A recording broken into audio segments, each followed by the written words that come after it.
ముఖ్యంగా పవన్ కళ్యాణ్ లాంటి deputy CM తన వల్లే ఈరోజు చంద్రబాబు నాయుడు ముఖ్యమంత్రిగా ఉన్నాడు, ఆయన ఇంకా ఉండాలి అనుకుంటున్నాడు పవన్ కళ్యాణ్. కానీ పవన్ కళ్యాణ్ని కూడా దావోస్కి తీసుకువెళ్ళలేదు అంటే తన కొడుకుని ప్రమోట్ చేసుకోవడానికి పవన్ కళ్యాణ్ అడ్డొస్తాడని ఇక్కడే వదిలేసి, దానికి అవసరమైన మంత్రులను కూడా ఇక్కడే వదిలేసి తండ్రి కొడుకులు ఇద్దరు అక్కడికి పోవటం మనం గమనించాం.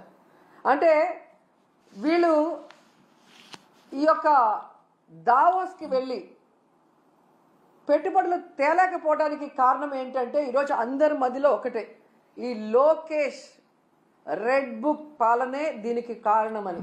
ఎందుకంటే మీరు చూస్తే ఈ రాష్ట్రంలో ఎవరైనా పెట్టుబడులు పెట్టాలి అంటే ఒక ఇన్సిడెంట్ గుర్తొస్తుంది. ముంబై నుంచి ఒక జూనియర్ ఆర్టిస్ట్ని తీసుకొచ్చి ఏ విధంగా ఆవిడతో తప్పుడు కేసులు పెట్టించి జిందాల్ లాంటి పారిశ్రామికవేత్తల్ని బెదిరించి బ్లాక్మెయిల్ చేశారు. మరి ఈ విధంగా పారిశ్రామికవేత్తల్ని బెదిరించి బ్లాక్మెయిల్ చేస్తే ఈ రాష్ట్రంలో ఎవరైనా పెట్టుబడులు పెట్టడానికి వస్తారా అని నేను అడుగుతున్నా. అలాగే ఐపీఎస్ అధికారులు సీనియర్ మోస్ట్ ఆంజనేయులు గారు, సంజయ్ గారు, ఠానా గారు, విశాల్ గున్ని లాంటి ఐపీఎస్ ఆఫీసర్ల మీద కూడా కక్ష సాధింపుగా కేసులు పెట్టి వేధిస్తే ఈ రాష్ట్రంలో ఎవరైనా పెట్టుబడులు పెట్టడానికి వస్తారా అని నేను అడుగుతున్నాను. అలాగే ఐఏఎస్ ఆఫీసర్లకు కూడా 7 నెలలుగా కొంతమందికి పోస్టింగ్లు ఇవ్వకుండా వాళ్ళని వేధిస్తూ వాళ్ళని జైల్లో పెడతామని బెదిరిస్తూ ఈరోజు చంద్రబాబు నాయుడు ప్రభుత్వం డెసిషన్స్ తీసుకుంటుంటే ఎవరైనా పెట్టుబడులు పెట్టడానికి వస్తారని నేను అడుగుతున్నా.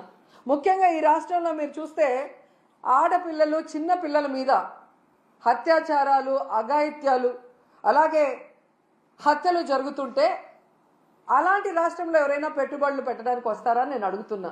అండ్ ముఖ్యంగా నారా లోకేష్ దావోస్కి వెళ్ళి సిగ్గు లేకుండా నా ప్రత్యర్థుల్ని అనగతొక్కడానికి నేను రెడ్ బుక్ని యూజ్ చేస్తున్నాను అని చెప్తే ఎవరైనా పెట్టుబడులు పెట్టడానికి వస్తారా అని నేను అడుగుతున్నాను. ఈరోజు మీరు చూస్తే ఈ రాష్ట్రానికి పెట్టుబడులు రాకపోవడానికి కారణం ఈ రెడ్ బుక్ రాజ్యాంగమే. ఎందుకంటే ఎవరైనా పెట్టుబడులు పెట్టాలి అంటే ఆ రాష్ట్రంలో లా అండ్ ఆర్డర్ కరెక్ట్గా ఉండాలి, పారదర్శకమైన పరిపాలన ఉండాలి, అలాగే రోడ్డు, రైలు, ఏరోప్లేన్, అలాగే పోర్ట్స్, ఇవన్నీ కూడా అంటే ట్రాన్స్పోర్ట్ ఇది కరెక్ట్గా ఉంటేనే అక్కడ పెట్టడానికి అవకాశం ఉంటుంది. మీరు చూస్తే జగన్మోహన్ రెడ్డి గారు ముఖ్యమంత్రిగా ఉన్నప్పుడు ఇవన్నీ కూడా ఎంత చక్కగా చేశారో మీ అందరూ కూడా గమనించవచ్చు.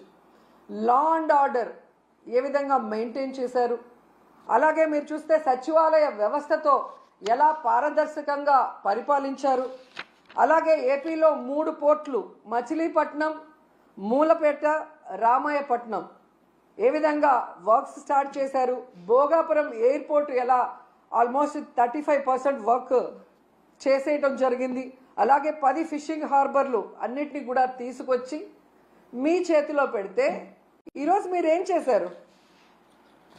జగనన్న పారిశ్రామికవేత్తల కోసం రెడ్ కార్పెట్ వేసి ఫ్రెండ్లీ స్టేట్గా ఇన్వెస్ట్ చేయడానికి దాన్ని ఏర్పాటు చేసి మీ చేతికి ఇస్తే ఈరోజు మీరు రెడ్ బుక్ రాజ్యాంగం అంటూ రాష్ట్రంలో ఈరోజు లా అండ్ ఆర్డర్ లేదు, రోడ్డు పైనే నరికేస్తున్నారు మనుషుల్ని. అలాగే ఎవరు నోరు తెరిసినా వాళ్ళ మీద కక్ష సాధింపుగా తప్పుడు కేసులు, ఒకటి రేప్ కేసు, లేదా అటెంప్ట్ మర్డర్ కేసు, లేదా SC ST కేసులు పెట్టి చట్టాన్ని కూడా తమ చుట్టాలుగా వాడుకోవాలన్న ప్రయత్నం చేస్తున్నది నిజం కాదని నేను అడుగుతున్నాను. అలాగే ఈరోజు మీరు చూస్తే ఈ చంద్రబాబు నాయుడు, లోకేష్ చేస్తున్న పనుల వల్ల ఈ రాష్ట్ర ఇమేజ్ దెబ్బతినటం వల్ల ఈరోజు దావోస్లో పారిశ్రామికవేత్తలు ఒక్కటంటే ₹1 కూడా మనకి MOE చేయకపోవడం చాలా బాధాకరం. ఎందుకంటే ఈరోజు వీళ్ళు దాదాపుగా ఈ స్పెషల్ ఫ్లైట్లు, కోట్లు, బూట్లు, సూట్లు కని వీళ్ళ ఖర్చులకే 20 కోట్ల పైగా అయింది. కనీసం ఆ దారి ఖర్చులకి అయిన డబ్బైనా MOEలు చేసుకొచ్చారంటే సిగ్గుచేటు. మాటలేమో ఇంత చెప్తారు కానీ పని చూస్తే జీరో. సో అందుకే అంటారు గొప్పలు చెప్పుకోవద్దయా తిప్పలు తప్పవని. కానీ చంద్రబాబు నాయుడు వినడు. ఈరోజు కేవలం తన కొడుకుని ప్రమోట్ చేసుకోవడానికే దావోస్కి వెళ్ళాడు. ఈ రాష్ట్రానికో రాష్ట్ర ప్రజలకో ముఖ్యంగా రాష్ట్ర యువతకో ఉపయోగపడే విధంగా ఏది చేయాలన్న ఆలోచన లేదు అనేది ఈ పర్యటనతో అందరికీ అర్థమైపోయింది. ఎందుకంటే అంత పెద్ద వేదిక మీద సీఎం చంద్రబాబు నాయుడు గారు మా రాష్ట్ర ఆర్థిక వ్యవస్థ చితికిపోయింది, చాలా పేద రాష్ట్రంగా మేము మిగిలిపోయాం అని అంత పెద్ద వేదిక మీద చెప్తే ఏ పారిశ్రామికవేత్త వచ్చి ఇన్వెస్ట్ చేస్తాడు? అసలు ఎందుకు అలాంటి మాటలు మాట్లాడాల్సి వస్తుందో నాకు అర్థం కావట్లేదు. ఎలక్షన్స్ ముందు కూడా దాదాపుగా 14 లక్షల కోట్ల అప్పు ఉందని చెప్పి అబద్ధాలు చెప్పటం, ప్రజల్ని కన్ఫ్యూజ్ చేయటం. తీరా మొన్న అసెంబ్లీలో చూస్తే బడ్జెట్ డాక్యుమెంట్స్లో 6.5 లక్షల కోట్లు మాత్రమే అప్పు ఉంది అని చెప్తారు. రాష్ట్రం విడిపోయాక నువ్వే కదా మొదట ముఖ్యమంత్రిగా 5 సంవత్సరాలు ఉన్నావు. నువ్వు ఎంత అప్పు చేసి దిగిపోయావు, 5 ఏళ్లలో మేము ఏం చేసామో చెప్పాలి కదా జనాలకి. కానీ బయట ఒకటి లోపల ఒకటి మాట్లాడటం. ఏదైతే ఆంధ్రప్రదేశ్లో అబద్ధాలతో కట్టుకథలతో పచ్చ మీడియాతో ప్రజల్ని మభ్యపెట్టారో అదే విధంగా దావోస్లో కూడా మీరు మభ్య పెట్టాలన్న ప్రయత్నం ఈరోజు పెట్టుబడిదారులు పారిపోవడానికి కారణం కాదా చంద్రబాబు నాయుడు, లోకేష్ అని నేను అడుగుతున్నా. ముఖ్యంగా జగన్ గారు ముఖ్యమంత్రిగా ఉన్నప్పుడు దావోస్కి వెళ్తే ఏ విధంగా 1,26,000 కోట్ల రూపాయలకి ఎంఓయూలు చేసుకొచ్చారో మనం అందరం కూడా కళ్ళారా చూసాం. అలాగే విశాఖలో గ్లోబల్ ఇన్వెస్ట్మెంట్ సమ్మిట్ ఏర్పాటు చేసి 13.5 లక్షల కోట్ల రూపాయలకి ఎంఓయూలు చేయటం మీ అందరూ కూడా గమనించారు ఈ రాష్ట్ర ప్రజలు. ఎందుకు ఇది చెప్తున్నానంటే ఈ నెలలో సాక్షాత్తు ప్రధానమంత్రి గారు శంకుస్థాపన చేసిన 1,85,000 కోట్ల గ్రీన్ ఎనర్జీ ప్రాజెక్ట్ని ఆ రోజు విశాఖ గ్లోబల్ సమ్మిట్లో జగనన్న తీసుకొచ్చిన విషయం ఈ రాష్ట్ర ప్రజలకు ఇంకా గుర్తుందని నేను అనుకుంటున్నా. అలాగే ప్రధానమంత్రి గారు శంకుస్థాపన చేసిన బల్క్ డ్రగ్ ప్రాజెక్ట్ కూడా జగనన్న ముఖ్యమంత్రిగా ఉన్నప్పుడు ఇతర రాష్ట్రాలతో పోటీ పడి తీసుకొచ్చింది. దానికి భూమిని కూడా జగనన్నే తన హయాంలో కేటాయించింది నిజం కాదా అని అడుగుతున్నా. సో జగనన్న తీసుకొచ్చినవి మీ గొప్పతనంగా ప్రధానమంత్రి గారిని పిలిపించి మొన్న హడావిడి చేశారు తప్ప మీ పరిపాలన చూసి మిమ్మల్ని చూసి ఒక్క ప్రాజెక్ట్ అయినా ఒక్క పారిశ్రామికవేత్త ఒక్క పెట్టుబడి అయినా పెట్టాడని నేను అడుగుతున్నాను.